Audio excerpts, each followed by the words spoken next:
جشن عید میلاد النبی صلی اللہ تعالیٰ علیہ وآلہ وسلم کا جو اہتمام ہے وہ اللہ کی نعمتوں پر شکر ادا کرنے کا ایک طریقہ ہے۔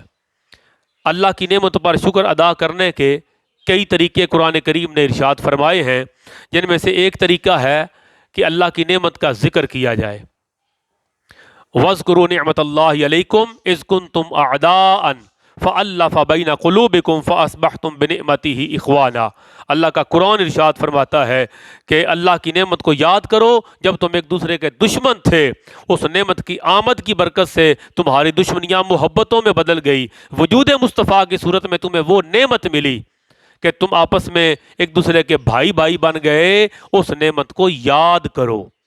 ایک ہے نعمت کو یاد کرنا، اور دوسرا ہے وَأَمَّا بِنِعْمَةِ رَبِّكَ فَحَدِّثْ، اللہ کی نعمتوں کا خوب چرچا کرنا، اللہ کی نعمتوں کی دھوم مچانا، یہ اللہ کی نعمت پر شکر ادا کرنے کا دوسرا طریقہ۔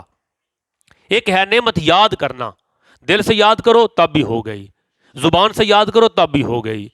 تم بالجوارح یاد کرو، یعنی اعمال صالحہ کر کے نعمت یاد کرو، پھر بھی ہو گئی، مگر چرچا کرنے کے لیے تمہیں دھوم مچانی پڑے گی۔ ذکر کرنا یہ بھی اللہ کی نعمت پر شکر ادا کرنے کا طریقہ ہے۔ ذکر میلاد مصطفیٰ کی محفلیں، ذکر مصطفیٰ کی محفلیں منعقد کی جاتی ہیں، وہ اس حکم کے تحت آتی ہیں۔ دوسرا طریقہ اللہ کی نعمت پر شکر ادا کرنے کا وہ ہے تحدیث نعمت، اللہ کی نعمت کا چرچا کرنا۔ بھائی جب تک تم جلوس نہیں نکالو گے، جب تک تم چراغاں نہیں کرو گے، جب تک تم گلی گلی اور ہر کوچی اور بازار میں یہ دھوم نہیں مچاؤ گے کہ آ گئے مصطفیٰ آ گئے، تو چرچا کیسے ہوگا؟ چرچا کرنا یہ نعمتوں پر شکر ادا کرنے کا دوسرا طریقہ، اور اللہ کی نعمت پر شکر ادا کرنے کا تیسرا طریقہ ہے جشن منانا۔ قل بفضل اللہ وبرحمتہ فبذلک فلیفرحوا هو خیر مما یجمعون۔ اللہ کا قرآن فرماتا ہے سورہ یونس 58 آیت کے اندر کہ جب تمہیں اللہ کا فضل اور رحمت ملے تو فلیفرحوا، خوب جشن مناؤ۔ تو کیا حضور اللہ کا فضل نہیں ہے؟ کیا حضور اللہ کی رحمت نہیں ہے؟ بھائی عام فضل اور رحمت ہو جائے، اگر اس پر جشن منانا اور خوشی کا اظہار کرنا واجب ہے، تو حضور علیہ السلام مل جائیں تو یہاں جشن منانا اور خوشی کا اظہار کرنا واجب نہیں؟ امام فخر الدین رازی تفسیر کبیر کے اندر لکھتے ہیں کہ تم پر واجب ہے کہ جب اللہ کی نعمت ملے، فضل اور رحمت آئے تو خوشی مناؤ۔ اگر دولت، عزت اور شہرت ملے اور اس پر شکر ادا کرنا واجب ہے، تو حضور کے ملنے پر شکر ادا کرنا واجب نہیں؟ طریقے کئی ہیں۔ تم ذکر کرو تب بھی شکر ادا ہوگا، تم چرچا کرو تب بھی شکر ادا ہوگا۔ اگر تم اللہ کی نعمت لے کے جشن مناؤ، یہ تیسرا طریقہ ہے اللہ کی نعمت پر شکر ادا کرنے کا۔ اور چوتھا طریقہ ہے اس دن کو عید بنا لینا۔ آپ قرآن کریم پڑھیں، عیسیٰ علیہ السلام پر اللہ رب العزت نے دسترخوان نعمت نازل کیا۔ وہ اس کے لیے دعا جب کر رہے تھے، عرض کر رہے تھے ربنا انزل علینا مائدۃ من السماء تکون لنا عیدا لاولنا وآخرنا۔ سورہ مائدہ آیت 114 پارہ 7۔ عیسیٰ علیہ السلام عرض کرتے ہیں اللہ ہم پر آسمان سے دسترخوان نعمت نازل فرما۔ جس دن تو نے ہم پر پکا پکایا کھانا نازل کیا، وہ دن ہمارے اگلوں پچھلوں کے لیے عید کا دن بن جائے گا۔ کیوں؟ ہم شکر ادا کریں گے، اللہ نے ہمارے اوپر دسترخوان نعمت نازل فرمایا۔ ارے عیسیٰ علیہ السلام کی امت پر اگر دسترخوان نعمت نازل ہو اور وہ دن ان کے لیے عید کا دن بن جائے، تو جس دن 12 ربیع الاول شریف کو اللہ کی ساری نعمتوں کا سبب اترے، اللہ کی ساری نعمتوں کا تقسیم فرمانے والا اترے، اور حضور علیہ السلام کے وجود کی صورت میں میرے آقا دنیا میں تشریف لائیں، جو اللہ کی سب سے بڑی نعمت ہے، جو نعمت عظمیٰ ہے، جو نعمت کبریٰ ہے، اگر حضور ہم میں تشریف فرما ہو جائیں تو کیا اس نعمت کے حصول پر اس دن کو عید نہ منایا جائے؟ اللہ کی نعمت پر شکر ادا کرنے کا چوتھا طریقہ ہے اس دن کو عید بنا لیا جائے۔ اور اللہ کی نعمت پر شکر ادا کرنے کا پانچواں طریقہ ہے کہ جس دن اللہ کے نبی کا میلاد ہو، جس دن تم پر کرم کی برکھا برسے، جس دن اللہ کا فضل، کرم اور رحمت نازل ہو، اس دن سلام پڑھنا، اس دن درود و سلام کی کثرت کرنا۔ قرآن کریم میں آتا ہے، عیسیٰ علیہ السلام عرض کرتے ہیں وَالسَّلَامُ عَلَيَّ يَوْمَ وُلِدتُّ و یوم اموتو و یوم ابعث حیا، سورہ مریم آیت 33۔ فرمایا سلام ہو مجھ پر اس دن جس دن میرا میلاد ہوا، اور سلام ہو مجھ پر اس دن جس دن میری وفات ہوگی، و یوم اموتو۔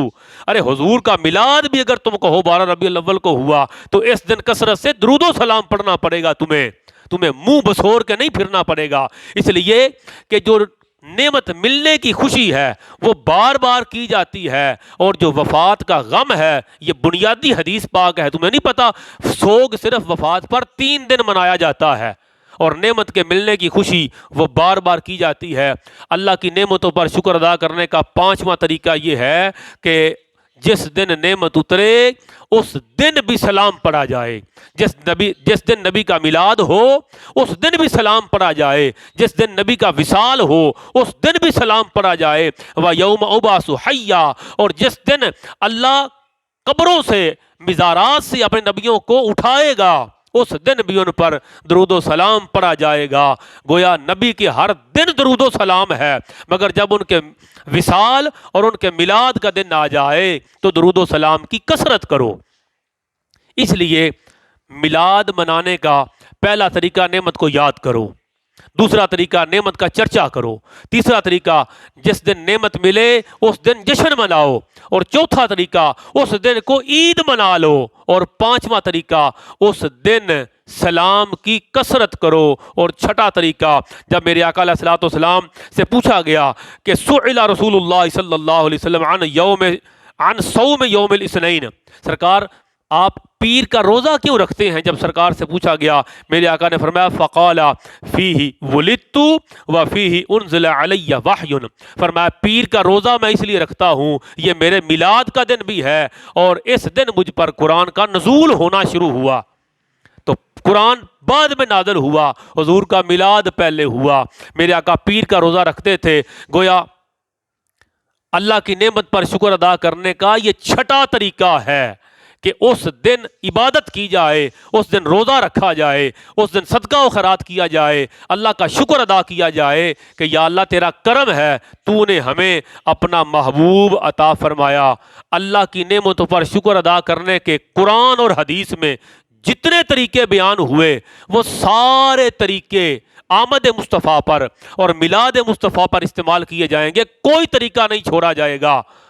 آپ کو جو طریقہ پسند ہے آپ اس طریقے سے شکر ادا کریں، لیکن لَإِن شَكَرْتُمْ لَأَزِيدَنَّكُمْ وَلَإِن كَفَرْتُمْ إِنَّ عَذَابِي لَشَدِيدٌ۔ نعمت کو لے لیا، اب شکر ادا کرنا تم پہ واجب ہے، شکر ادا کرو گے تو نعمت میں اضافہ ہوگا، اور اگر شکر ادا نہیں کرو گے وَلَإِن كَفَرْتُمْ کفران نعمت کے مرتکب ہوگے، إِنَّ عَذَابِي لَشَدِيدٌ، تو خبردار تمہیں شدید عذاب میں مبتلا کیا جائے گا۔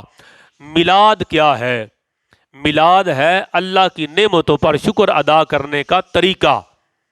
کوئی ذکر مصطفیٰ کر رہا ہے، کوئی جشن میلاد مصطفیٰ منا رہا ہے، کوئی عید میلاد مصطفیٰ منا رہا ہے، کوئی جلوس میلاد مصطفیٰ کا اہتمام کر رہا ہے، کوئی گلیوں کو اور گھروں کو سجا رہا ہے، کوئی درود و سلام کے ترانے گا رہا ہے، کوئی صدقہ و خیرات کر رہا ہے، کوئی درویش حالت روزہ میں ہے، کوئی حضور علیہ الصلوۃ والسلام کی غلامی کا دم بھرتے ہوئے غریبوں کی امداد کر رہا ہے۔